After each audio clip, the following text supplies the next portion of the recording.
नमः संस्कृताय। प्यारे दोस्तों, इस वीडियो में हम लेकर के आए हैं नट वैदिक साहित्यम का 33वां भाग, जिसमें आज हम आपको एक महत्वपूर्ण भाग को बताने वाले हैं जो कि यूजीसी नेट संस्कृत कोड 73 के लिए बहुत ही महत्वपूर्ण है। उसका नाम है, उस अंश का नाम है ऋग्वेद संहितायाम सर्ग विचारः। शायद ही अभी ये नेट या यूट्यूब पर उपलब्ध होगा दोस्तों। तो हमने इस पे थोड़ा सा कसरत की है दोस्तों, मेहनत की है, जिसमें आज हम आपको ऋग्वेद संहिता में जो सर्ग विचार संबंधी जो महत्वपूर्ण सूक्त है उनको बताने जा रहे हैं। साथ ही हमने आपकी सुविधा के अनुसार अन्वय भी रखा है और अन्वय के साथ साथ में अर्थ भी लिखा है, क्योंकि इससे पूर्व हमने नारद सनत कुमार संवाद आपको पढ़ाया था, जिसमें हमने मंत्रों को आपके सामने रखा था और अर्थ आप बोल करके आपको बताया था, आपको समझाया था। लेकिन इसमें हमने सुविधा के अनुसार, आपकी सुविधा के अनुसार, क्योंकि मंत्रों का अर्थ जो है दोस्तों उसका पार पाना असंभव है। ये ऋषियों द्वारा कहे गए मंत्र है, उच्चारित मंत्र है, इनका पार पाना असंभव है। लेकिन हमने एक छोटा सा प्रयास किया है और साथ में अन्वय और अर्थ भी लिखा है कि जिससे आप लोग उसको समझ पाओ। विद्वद्गण इसमें इस बात का ध्यान रखें कि ये जो मंत्रों का अर्थ है या मंत्रों के बारे में जो कहा गया है वो परीक्षा की दृष्टि से है। मैंने अभी बताया कि मंत्र जो है, मंत्र में एक दैविक शक्ति होती है, तो उसकी जितनी गहराई में जाओ उतनी गहराई में हम चलते जाएंगे। तो इसलिए उनका अर्थ लगाना या अर्थ को समझना बहुत ही दुस्साध्य है। लेकिन हमारा एक छोटा सा प्रयास है दोस्तों, जिससे हमारे जितने भी साथी हैं जो यूजीसी नेट संस्कृत की तैयारी कर रहे हैं तो वो मंत्रों के अर्थों को भी समझें। इस भाग में हमने मंत्रों में कोई स्वर नहीं लगाया है, बिना स्वर के ही मंत्रों को आपके सामने रखा है, क्योंकि स्वरों को लिखने में थोड़ा समय लगता है दोस्तों। तो हमने आपको बिना स्वर के ही मंत्रों को यहाँ रखा है और साथ ही उनके अन्वय और अर्थ को भी आपको समझाने का प्रयास किया है। प्यारे दोस्तों, इससे पूर्व हमने नारद संत कुमार संवाद से संबंधित 13 वीडियोज बनाई है दोस्तों, जिसमें प्रश्नोत्तर से संबंधित 2 वीडियोज है और मूल ग्रंथ से छांदोग्य उपनिषद के 7वें अध्याय के जितने 24 जो खंड है 26 जो खंड है, उन 26 खंडों का वर्णन हमने 11 वीडियोज में किया है। तो प्यारे दोस्तों, यदि आपने उनको नहीं देखा है तो डिस्क्रिप्शन में लिंक है, वहां जाकर के आप देख सकते हैं। साथ ही हम आपको ये बता दें कि इस चैनल में हम आपको कोड 25 और कोड 73 दोनों की ही तैयारियां करवाते हैं दोस्तों। लेकिन जब भी करवाते हैं तो मूल ग्रंथों के आधार पर ही करवाते हैं। तो चलिए दोस्तों, देर न करते हुए आज की इस मुख्य भाग को प्रारंभ करते हैं।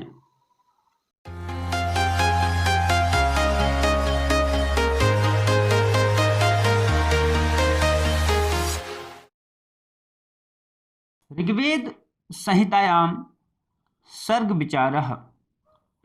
ऋग्वेद संहिता में सर्ग विचार, यह जो टॉपिक है दोस्तों बहुत ही महत्वपूर्ण है यूजीसी नेट संस्कृत कोड 73 के लिए। तो चलते हैं, प्रारंभ करते हैं इस विषय को। सबसे पहले ऋग संहिता के बारे में थोड़ा सा जान लेते हैं। चतुर्षु संहितासु ऋग संहिता सर्वबृहत् सर्व प्राचीना च वर्तते। 4 संहिताएं हैं, ऋग, यजु, साम और अथर्व। ये चारों संहिताओं में से जो सबसे बृहद है, सबसे बड़ी है और सबसे प्राचीन है वह है ऋग संहिता। ऋग्वेदो द्विधा विभज्यते यथा अष्टक्रमेण मंडल क्रमेण च। तो ऋग्वेद के 2 प्रकार से विभाजन होते हैं, एक अष्टक क्रम से होता है, एक मंडल क्रम से होता है। इससे पूर्व हम संहिता की वीडियो बना चुके हैं दोस्तों, जिसमें संहिता का पूरा हमने डिटेल से वर्णन किया है, पूरा डीपली वर्णन किया है, जैसा कि यूजीसी नेट 73 कोड में आता है दोस्तों। आप ध्यान रखें दोस्तों, 73 कोड में मूल ग्रंथों से बहुत कुछ आता है, तो उसके अनुसार हमने पीछे संहिता की वीडियोज बना रखी है। यदि आपने उनको नहीं देखा है तो डिस्क्रिप्शन में लिंक है, आप वहां जाकर के उनको देख सकते हैं। यहाँ भी हम कुछ जो नोट्स हैं उनकी पुनरावृत्ति कर रहे हैं दोस्तों। अब चलते हैं और आगे। अष्टक क्रमेण समग्र ग्रंथोयम अष्टावष्टकेषु विभक्तः। अष्टक क्रम में पूरा ये ग्रंथ, पूरा ऋग्वेद जो है अष्टौ अष्टकेषु विभक्तः 8 अष्टकों में विभक्त है, जिसमें 8 अष्टक हैं।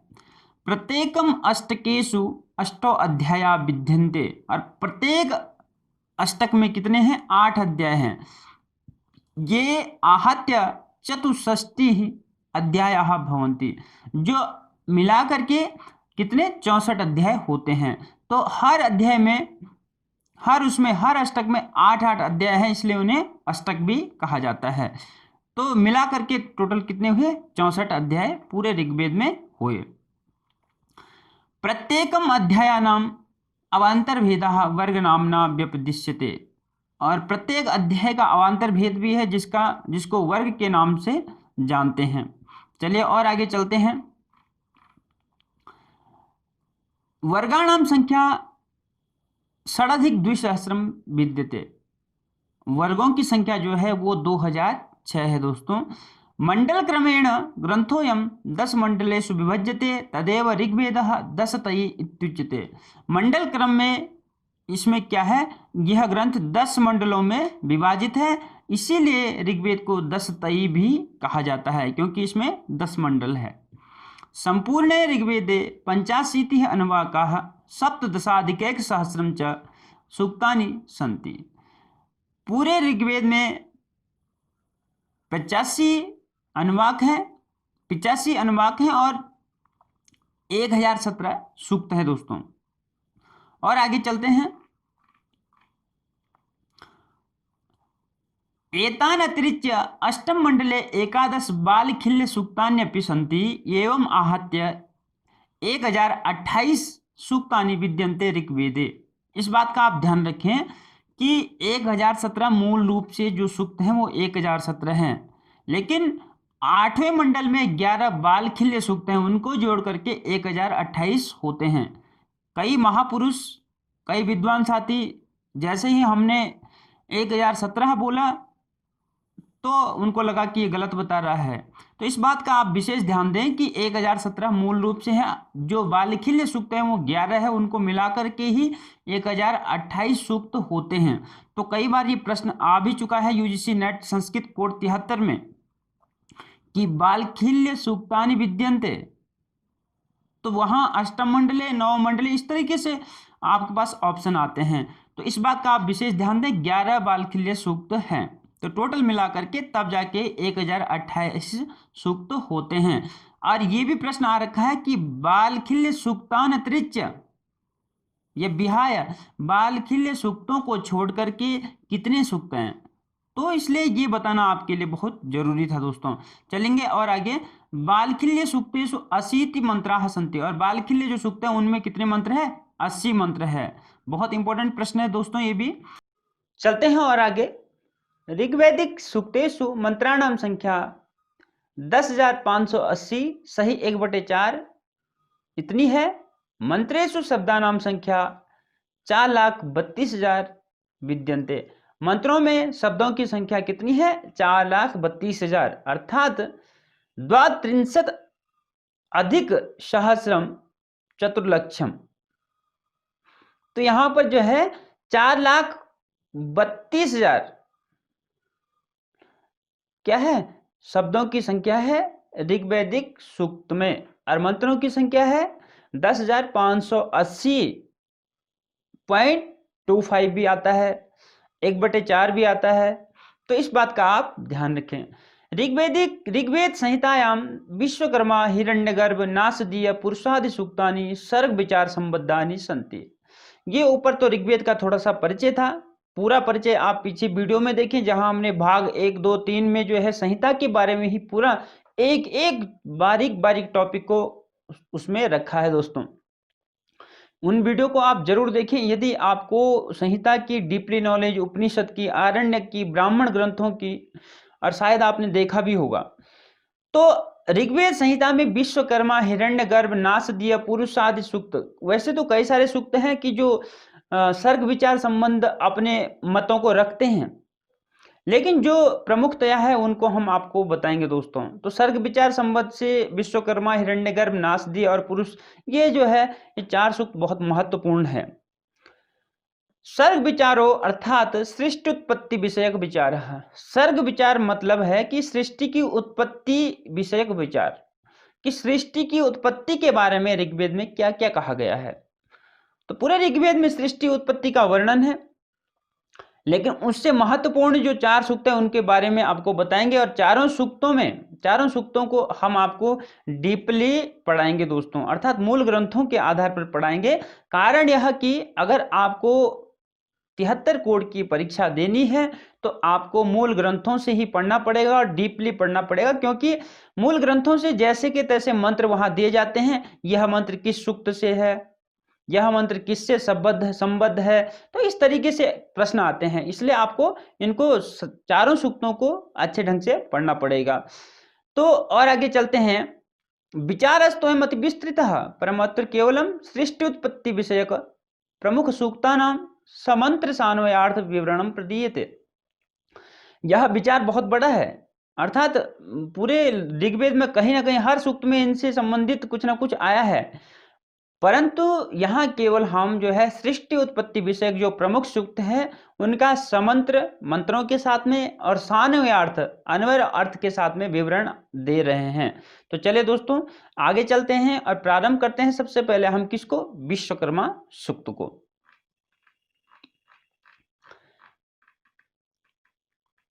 ये विश्वकर्मा सूक्तम, शायद ही कई लोगों ने सुना होगा कि विश्वकर्मा सूक्त भी ऋग्वेद में है। तो प्रारंभ करते हैं इसको, इसके बारे में थोड़ा सा जान लेते हैं। ऋग्वेद से दशम मंडल से 81 82 तमश्चोभयमेव सूक्तम विश्वकर्मा सूक्तम वर्तते। ऋग्वेद के 10वें मंडल के 81वां और 82वां, अर्थात 81 और 82 जो दोनों ही सूक्त हैं वो दोनों सूक्त क्या है, विश्वकर्मा सूक्त कहलाते हैं। प्रत्येकम सप्त मंत्रा सन्ति, और दोनों में ही 7-7 मंत्र है। योर आहत्य 14 मंत्रा भवन्ति, जिनमें मिलाकर के कितने मंत्र होते हैं, 14 मंत्र होते हैं। अब इसके बारे विश्वकर्मा सूक्त के बारे में बता रहे हैं कि ऋषि देवता च, इसके ऋषि और देवता दोनों क्या है, कौन है, विश्वकर्मा। भवनः भुवन पुत्रः विश्वकर्मा, इस बात का भी ध्यान दें कि कभी कभी भवनः लिखा हुआ आता है। विश्वकर्मा सूक्त का जो ऋषि है, देवता है, कौन है, तो भवनः भुवन पुत्रः, भुवन पुत्र भी लिखा आ सकता है और भवनः भी लिखा, भुवन का जो पुत्र है वो कौन है, विश्वकर्मा। तो ऐसा भी, और डायरेक्ट विश्वकर्मा भी लिखा आ सकता है। तो क्या है, भुवनः भुवन पुत्रः भवनः अर्थात भुवन पुत्रः, भुवन का पुत्र, विश्वकर्मा ऋषि भी है और देवता भी है। त्रिष्टुप छंद, और इसमें छंद कौन सा है, त्रिष्टुप छंद है। अथ प्रारभ्यते, अब हम विश्वकर्मा सूक्त को प्रारंभ कर रहे हैं जिसमें 14 मंत्र है, लेकिन हम आज आपको केवल 3 ही मंत्रों को बताएंगे क्योंकि थोड़ा समय लगेगा दोस्तों, और वीडियो लंबी भी नहीं होगी। आप अच्छे ढंग से मंत्रों पे ध्यान दें। मंत्र जो हम आपको बताने जा रहे हैं दोस्तों वो सस्वर नहीं है, अर्थात उनमें स्वर हमने नहीं लगाए हैं, क्योंकि स्वरों को लगाने में थोड़ा समय लगेगा, इसलिए हमने उनमें स्वरों का प्रयोग नहीं किया है, बिना स्वर के ही लगाए हैं। मंत्रों का उच्चारण हम मंत्रों जैसे ही करेंगे, और साथ में अन्वय और अर्थ भी उसका इसी में हमने लिखा है आपके सुविधा के अनुसार, क्योंकि हमने नारद सनत कुमार संवाद इससे पूर्व जो पढ़ाया था उसमें हमने मंत्रों के बाद डायरेक्टली आपको अर्थ बताया था। तो कई दोस्तों को उसमें थोड़ा प्रॉब्लम हुई थी, क्योंकि समझना उतना सरल नहीं है, इसलिए मैंने वीडियो में ही अर्थ भी आपके लिए रखा है दोस्तों, साथ में अन्वय भी रखा है, आप अच्छे ढंग से मंत्रों को समझ सकते हैं। तो चलिए शुरू करते हैं पहले मंत्र को। ओम यैमा विश्वा भुवनानि जुह्वदृशिर्होतान्यसीदत्पितानः स आशिषा द्रविणमिच्छमानः प्रथमच्छदवरा आविवेश। तो देखेंगे क्या कह रहे हैं इसमें। जो है जो पहला मंत्र है हमें पता है कि विश्वकर्मा सूक्त है, विश्वकर्मा जी के बारे में है। तो अन्वय में चलते हैं और साथ में ही उसका अर्थ भी है। अन्वय और अर्थ को हमने एक साथ ही यहाँ प्रतिपादित किया है, कारण कि आप शब्दों के अनुसार अर्थ को भी समझें। सबसे पहले आ रहा है कि यह विश्वकर्मेतन नामकः ऋषि, यह कौन, हमें पता है विश्वकर्मा है, तो यहाँ विश्वकर्मा हमने अपनी ओर से जोड़ा है क्योंकि विश्वकर्मा के ही बारे में है। विश्वकर्मा नाम के जो ऋषि है यहां आया है ना, यह विश्वकर्मा, यह ऋषि होता इमा, तो हमने अन्वय यहां जो है सीरियल वाइज लगाया है अर्थ की दृष्टि से। तो यह विश्वकर्मेतन नामक ऋषि होता इमा विश्वा भुवनानि जुह्वत, अर्थात जो विश्वकर्मा नामक ऋषि है होता इमा भुवनानि, वह होता भी है, होता अर्थात होम करने वाला होता कहलाता है, वह होता इमा विश्वा भुवनानि जुह्वत, इस सबसे पहले उन्होंने क्या किया, इस पूरे विश्व को क्या किया, पूरे लोकों को, क्या भुवनानि जितने लोग हैं, सप्त लोक हैं, उन्होंने इनका हवन किया। तो हवन किया, हवन करने का तात्पर्य यहां पर हम देखेंगे दोस्तों, इस मंत्र में संहार, जब लास्ट में अंतिम में जब क्या होता है, सृष्टि प्रलय होती है, सृष्टि का संहार होता है, उस समय का वर्णन है। तो विश्वकर्मा जी ही, विश्वकर्मा को ही बढ़ा चढ़ाकर यहां पर बोला गया है कि विश्वकर्मा ही क्या करते हैं, सभी लोगों का अंत कर लेते हैं प्रलय काल में, संहार काल में।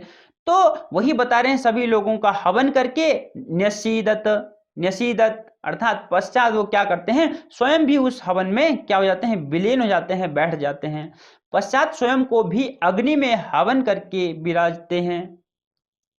और उसके बाद पहले वो सभी लोगों को क्या कर देते हैं, हवन कर देते हैं, सभी लोगों का अंत कर देते हैं, और पश्चात अपने आप भी हो उसी सृष्टि में विलीन हो जाते हैं।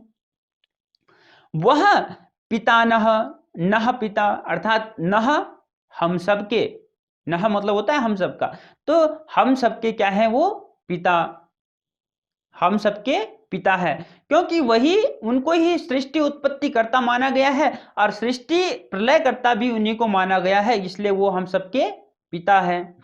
और पहले सारे लोगों का क्या कर देते हैं, हवन कर देते हैं, सारे लोगों का अंत कर देते हैं, बाद में अपने आप भी सृष्टि में विलीन हो जाते हैं, ऐसा कह रहे हैं।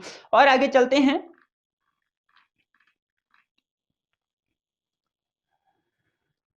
सह आशीषा द्रविणम इच्छमानः, आप मंत्र में ऊपर देखेंगे, अगर अन्वय आपको करना है अलग अलग संधि विच्छेद करके, तो हमने किया हुआ है यहाँ अन्वय में, आप वहां खुद जोड़ लेना। सह आशीषा द्रविणम इच्छमानः, वह स्तोत्र आदि जो स्तोत्र होते हैं, स्तोत्र जिनको कहते हैं, मतलब स्तुति जिनमें गाई जाती है, उनके आशीर्वाद मंत्रों से स्वर्ग रूप धन की इच्छा करता हुआ, अर्थात वह कौन, विश्वकर्मा आशीषा, जो आशीर्वाद है, मंत्रों द्वारा जो आशीर्वाद है, उन मंत्रों के द्वारा वो क्या चाहते हैं, स्वर्ग लोक, स्वर्ग रूपी जो धन है, द्रविणम मतलब धनम, तो स्वर्ग रूपी जो धन है उसकी इच्छा करते हैं।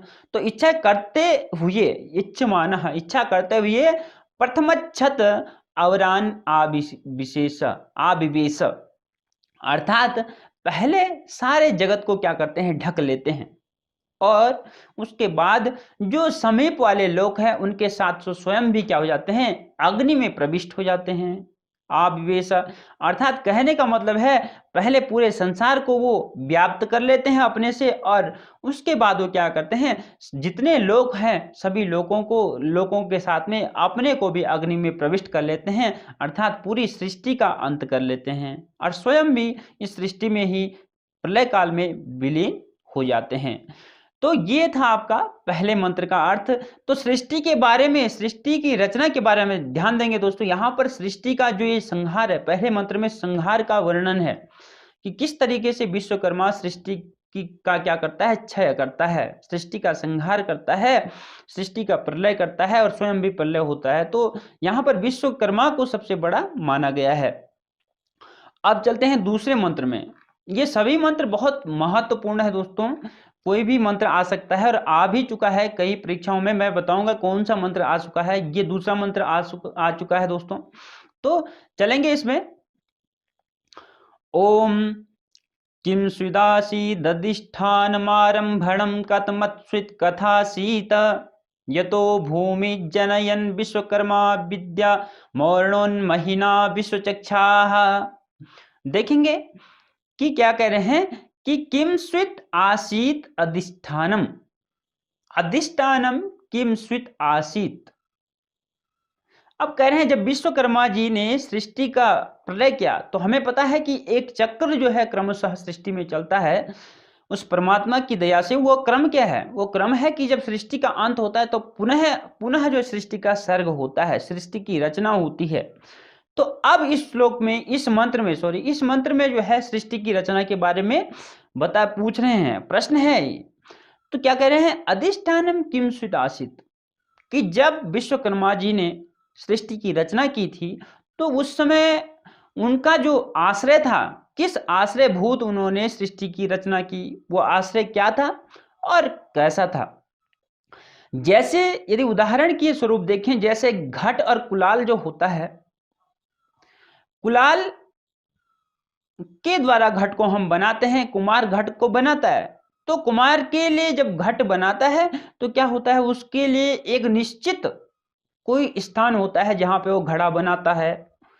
तो ऐसे ही विश्वकर्मा जी ने, प्रश्न है कि विश्वकर्मा जी ने किसका आश्रय लिया था? विश्वकर्मा जी का आश्रय क्या था और कैसा था? आरंभणम कतमत स्वित, और जब उन्होंने सृष्टि की रचना की, प्रारंभ किया, तो उन्होंने कहां से, कतमत स्वित, कहां से सृष्टि की संरचना शुरू की, कहां से प्रारंभ किया? कथा आसीत, और कैसे किया?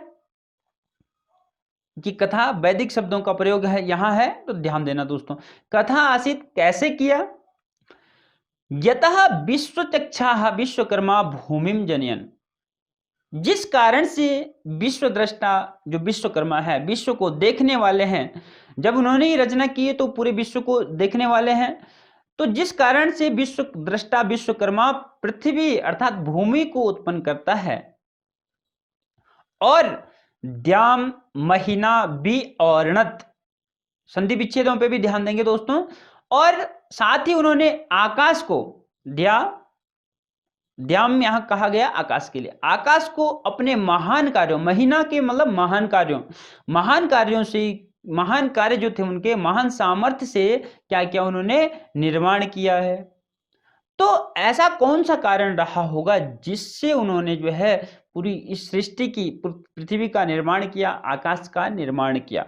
तो कहने का मतलब है इनके पास कोई भी साधन नहीं था, कोई भी उनके पास मदद नहीं थी कि कोई विशेष जगह हो, कोई आश्रय स्थान हो, अधिष्ठान हो। कैसे उन्होंने किया, किस कारण से किया, ये सारे प्रश्न इस वाले मंत्र में है दोस्तों। तो यहां सृष्टि उत्पत्ति विषयक जो है इस मंत्र में विचार चल रहा है। और आगे चलेंगे तीसरे मंत्र में। तीसरा मंत्र जो बहुत बार परीक्षा में आ चुका है, तो इस पर भी विशेष ध्यान देंगे दोस्तों। और शायद ही कई दोस्तों ने इसको पढ़ा भी होगा, जो 73 कोड की तैयारी कर रहे हैं, यदि उन्होंने वेद ग्रंथों का अध्ययन किया है तो उनको अच्छी तरीके से ये मंत्र याद भी होगा। ओम विश्वतश्चक्षुरुत विश्वतो मुखो विश्वतो बाहुरुत विश्वतस्पात संबाहुभ्याम धमति संपतत्रैर्ध्यावा भूमि जनयन देव एकः। अब देखेंगे यहां पर क्या कह रहे हैं? विश्वतः चक्षु, विश्वतस् चक्षु, स को विसर्ग, विश्वतः चक्षु उत विश्वतः मुखः, विश्वतः बाहु उत विश्वतः पात। विश्वकर्मा जी के ही बारे में बता रहे हैं। हमें पता है कि जब हमने प्रश्न किया भाई क्या आश्रय उनके पास होगा, किस आश्रय में उन्होंने जो है इस सृष्टि की रचना की होगी, कहां से की होगी, कैसे की होगी, किस कारण की होगी, तो इसका मतलब है उनके पास कोई भी क्या है, कोई भी सहायक चीजें नहीं थी। तो अब विश्वकर्मा ही सब कुछ है, वही स्वयं में क्या है, करता धरता है, अर्थात कुछ भी उनके पास न होते हुए उन्होंने पूरी सृष्टि की रचना की। तो कह रहे हैं वह विश्वकर्मा, अब विश्वकर्मा जी का ही वर्णन चल रहा है, उनका ही सूक्त है, तो विश्वकर्मा का नाम हर मंत्र में आएगा। वह विश्वकर्मा परमेश्वर, सर्वत्र देखने वाला और सर्वत्र मुख वाला, वो जो विश्वकर्मा है वो कैसे हैं, उनका वर्णन यहाँ पे कर रहे हैं कि विश्वतः चक्षु, सर्वतः हर ओर देखने वाले हैं, उत विश्वतः मुख, और यहाँ उत का मतलब अपि है, ध्यान देंगे। तो विश्वतः मुख, और हर ओर जो है क्या है, उनका मुख है, जिनका हर ओर मुख है। जब हर ओर मुख होगा तो हर ओर आंखें भी होगी, विश्वतः बाहु, हर और उनकी भुजाएं हैं, और उत विश्वतः पात, और हर तरफ उनकी क्या है, सर्वत्र वो उनके पैर हैं। तो अर्थात पूरी सृष्टि ही विश्वकर्मा है। कहने का मतलब यह है, जब पूरी सृष्टि ही विश्वकर्मा है तो उनको किसी अधिष्ठान की आवश्यकता नहीं, किसी कारण की आवश्यकता नहीं, वो खुद ही सृष्टि की रचना कर सकते हैं और खुद ही प्रलय कर सकते हैं। ऐसा परमेश्वर स्वयं ही तीनों लोकों का निर्माण करता है। तो जो ऐसा परमेश्वर है जो मैंने अभी बताया, तो उसको किसी भी हेल्प की या सहायता की आवश्यकता नहीं है। ऐसे जो ईश्वर हैं वह स्वयं ही तीनों लोकों के निर्माण करता होते हैं। बाहुभ्याम पतत्रैः द्यावा भूमि समजनयन समधमति। ध्यान देंगे यहां पर, अपने दोनों हाथों से और पदों से ध्यावा भूमि को एक साथ ही निर्माण करते हैं। वो क्या करते हैं, बाहुभ्याम दोनों हाथों से, पतत्रैः और पैरों से वो क्या करते हैं, ध्यावार भूमि आकाश और पृथ्वी का क्या करते हैं, निर्माण करते हैं। आकाश और पृथ्वी का निर्माण करते हैं, लेकिन कैसे करते हैं, सम्यक रीति से, समजनयन, सम्यक रीति से आकाश और पृथ्वी का। तो कैसे करते हैं, यहां पर हम एक बात का ध्यान रखेंगे दोस्तों, बाहुभ्याम पतत्रय, अपनी भुजाओं से, बाहुओं से वो द्यावा का अर्थात आकाश का, और भूमि जो है भूमि का पदत्रयी, पतत्रयी अर्थात जो उनके पांव है, उन पैरों से वो भूमि का क्या करते हैं, निर्माण करते हैं। और निर्माण करते हुए जनयन, निर्माण करते हुए सम धमती, और उनको क्या करते हैं, सम्यक रीति से उनको चलाते भी हैं। निर्माण करते हुए उन्हें सम्यक रीति से चलाते हैं। धमति, धमति का मतलब होता है गतिर कर्मणि, अर्थात गति और कर्म करने के अर्थ में धमति का प्रयोग हुआ है। तो वो क्या करते हैं, पृथ्वी और आकाश का निर्माण करते हैं, और साथ ही वो क्या है, उसको सही ढंग से सम्यक रीति से चलाते हैं। देवः एकः, वह एक ही अद्वितीय देव है। तो यही मैं अभी आपको बताना चाह रहा हूं कि उनका इस तीसरे मंत्र में जो उनका वर्णन है वो ऐसा है कि केवल वो एक ही देव है जो पूरी सृष्टि की रचना बिना किसी की मदद किए हुए कर सकते हैं। तो उनको किसी की मदद, किसी की हेल्प की आवश्यकता वहां पर नहीं थी। वो केवल एक देव है, अद्वितीय देव, जिन्होंने बिना किसी की सहायता के पूरी सृष्टि की रचना की है। तो ऐसा मंत्रों में उनकी जो है प्रशंसा विश्वकर्मा जी की जा रही है। तो प्यारे दोस्तों, आज की वीडियो को हम यहीं पे विराम दे रहे हैं। आज हमने महत्वपूर्ण 3 मंत्रों को आपको बताया है। कोशिश तो हम ये करना चाह रहे थे कि आपको जो इसमें पहले 81 जो सूक्त है, 81वां जो सूक्त है, उसके जो 7 मंत्र है वो आपको एक ही वीडियो में बताया जाए, लेकिन वीडियो बहुत ही लंबी हो जाएगी दोस्तों। इन मंत्रों पे विशेष ध्यान दें दोस्तों। जब भी प्रश्न आता है तो मंत्रों को बीच से छोड़कर भी आता है, मंत्र किससे संबद्ध है वो भी आता है, और सृष्टि के रचयिता कौन है, इस मंत्र के अनुसार किसको माना गया है, तो ये सारे प्रश्न आते हैं और डीपली आते हैं। 73 कोड में बहुत ही गहराई से आते हैं दोस्तों। तो इन सभी का जो मैंने आज आपको पढ़ा, इन सभी का आप गहराई से अध्ययन कर लेना। तो प्यारे दोस्तों, मिलते हैं हम आगे की वीडियो में अन्य जो 4 मंत्र होंगे उनके साथ में। तब तक के लिए नमस्कार, धन्यवाद।